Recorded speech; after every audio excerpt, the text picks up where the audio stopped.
Olá, pessoal! Bem-vindos ao canal Fé, Filosofia e Cultura, onde nós abordamos assuntos relacionados à religião, à filosofia e à cultura de maneira geral. Meu nome é Caroline Zanardo. Eu gostaria de convidar você que ainda não se inscreveu no nosso canal, que se inscreva, ative o sininho de notificações, compartilhe esse conteúdo com os seus amigos. Eu tenho certeza que vocês vão gostar e não vão se arrepender de se inscrever no nosso canal, porque a gente sempre tem conteúdo interessante relacionado à fé, filosofia e cultura de maneira geral. Bem, pessoal, então hoje a gente vai dar sequência ao livro que nós começamos a discorrer anteriormente, esse livro aqui, A Arte de Ter Razão, do filósofo alemão Arthur Schopenhauer. Esse filósofo escreveu muitas obras, né? Dentre elas, então, A Arte de Ter Razão. Esse aqui que é o filósofo, Arthur Schopenhauer. Bem, hoje a gente vai, então, dar sequência às estratagemas que são usadas no sentido da arte de ter razão. Num debate, numa argumentação com pessoas que a gente estiver conversando, a gente, então, ter essa arte de ter razão. Bem, então, a quarta estratagema que o Arthur Schopenhauer ele vai colocar aqui, ela se refere assim, quando uma conclusão de uma afirmação, ela não deve ser colocada de uma maneira que dê margem para o nosso inimigo nos dar uma, vamos dizer assim, nos ofender, vamos dizer assim, ou ele vir com argumentos que possam ser contrários a nós. A conclusão não deve ser colocada, então, dessa maneira, muito assim, de uma maneira muito negligente ou impensada. Ela deve ser, as premissas, elas devem ser colocadas inadvertidamente e devem ser colocadas, assim, de uma maneira que não é a maneira mais objetiva possível. Ela deve ser colocada de uma maneira inadvertida, essas premissas, e não serem colocadas de uma única vez. Elas devem ser colocadas, então, uma a uma. E para que então não haja então essa refutação por parte do nosso adversário. E também ele vai falar que se o adversário não admitir isso, então essas premissas, elas devem ser colocadas as premissas das premissas, certo? E em pró-silogismos. E aí, no caso, até que seja admitida, então, essas premissas e esses pró-silogismos, para que, então, isso seja, vamos dizer assim, algo aprovado, algo que seja admitido, e que isso possa, então, ser admitido, né? Finalmente, nessa nossa estratagema, que seria na hora que a gente vai, então, concluir a afirmação, né? A fazer uma conclusão de algum tipo de observação, de algum tipo de afirmação. Né? Então, não deve ser colocada de uma maneira assim, que seja prevista, mas sim de uma maneira que elas sejam colocadas de forma dispersas, né? De uma maneira inadvertida, e não de uma maneira prevista, para que isso não dê margem, então, para o nosso adversário ele nos fazer uma chacana, ele fala, né? Que seria uma contra... Ele possa, vamos dizer assim, de uma maneira ir contra essa nossa observação, essa nossa afirmação, vamos dizer assim.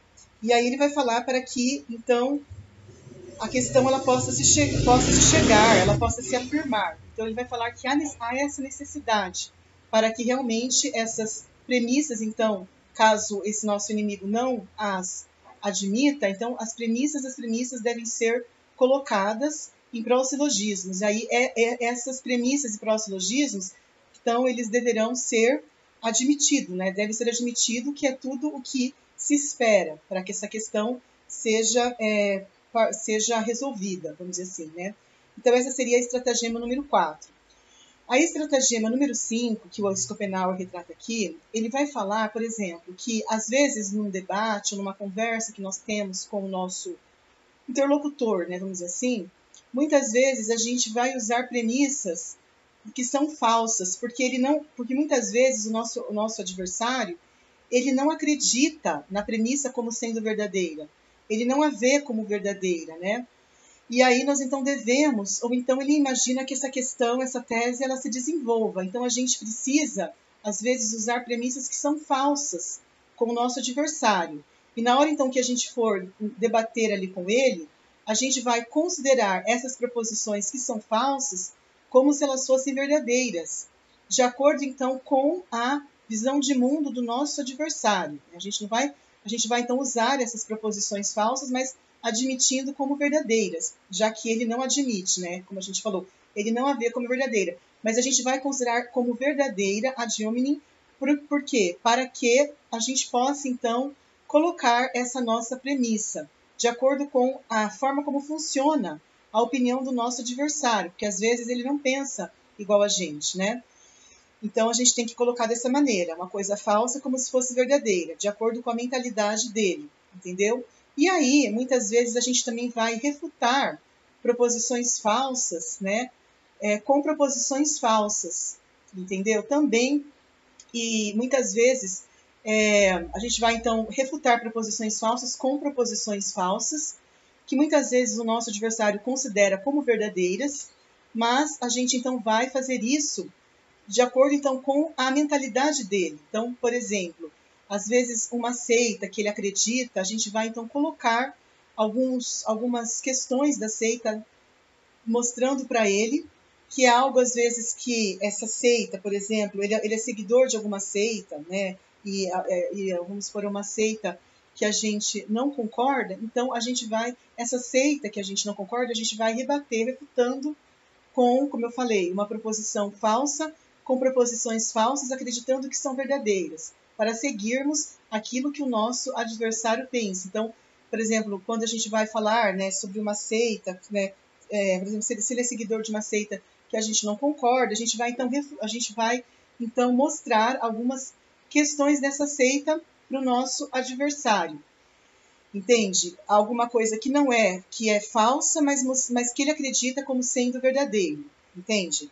Então, a gente pode, então, usar as máximas dessa seita, né, que nós não concordamos, mostrando, então, para ele, né, alguma coisa falsa como sendo verdadeira, certo?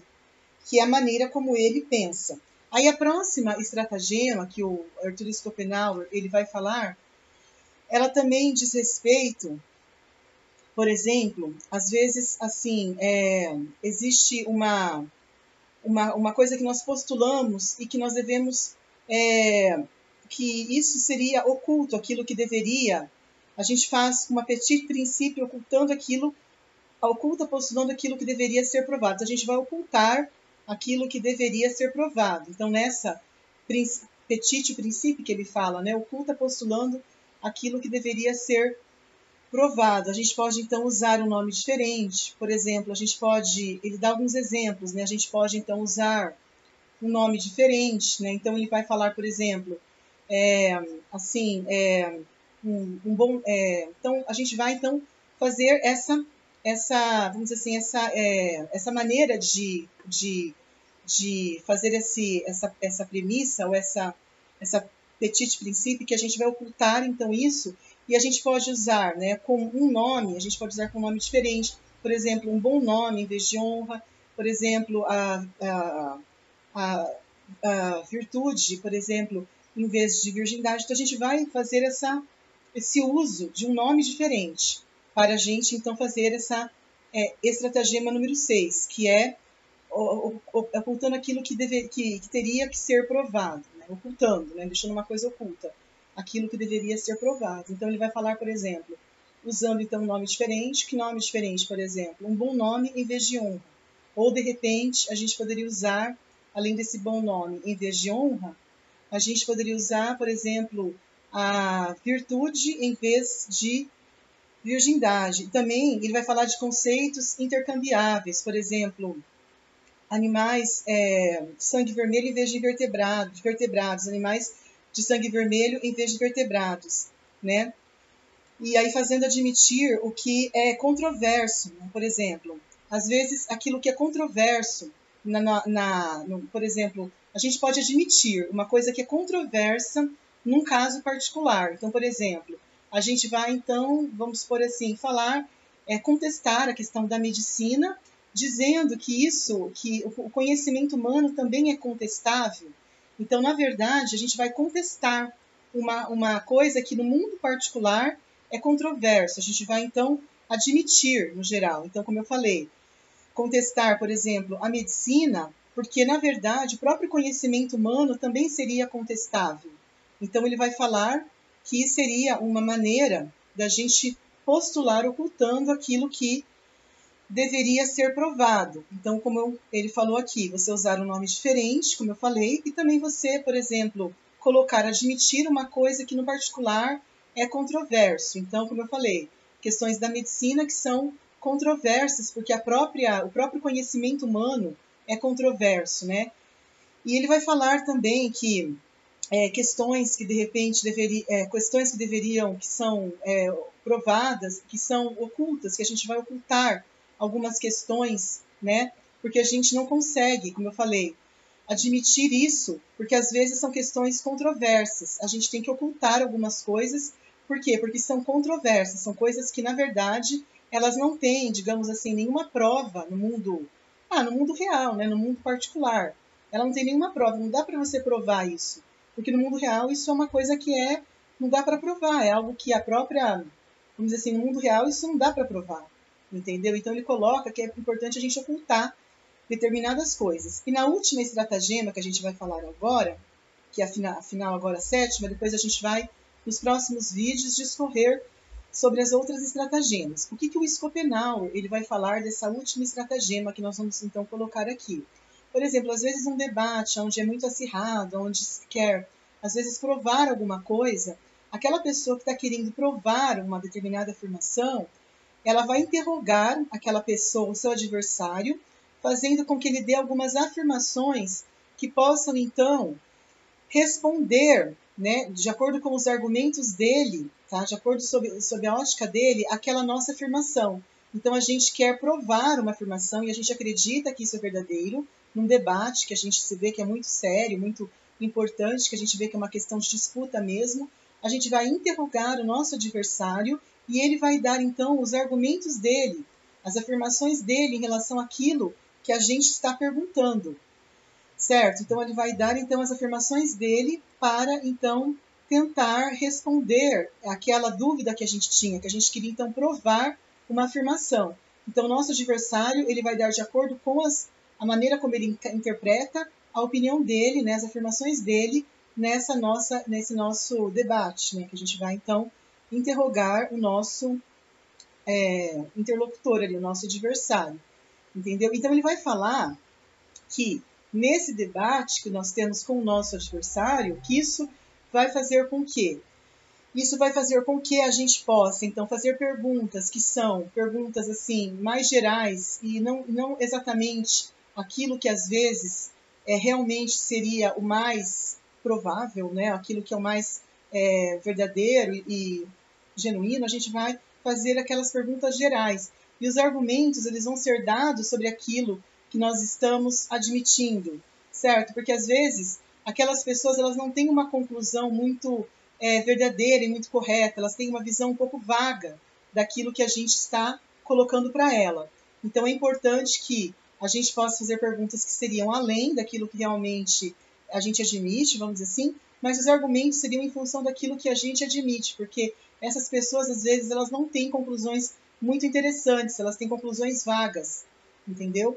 Então, com isso, a gente termina hoje essas estratagemas que são usadas na arte de ter razão, e nos próximos vídeos a gente vai dar sequência, né, que são 38 estratagemas, a gente vai dar sequência a esse nosso debate sobre a arte de ter razão. Né? Espero que todos tenham gostado do nosso conteúdo. Fiquem todos com Deus. Um grande abraço e até a próxima. Tchau, tchau.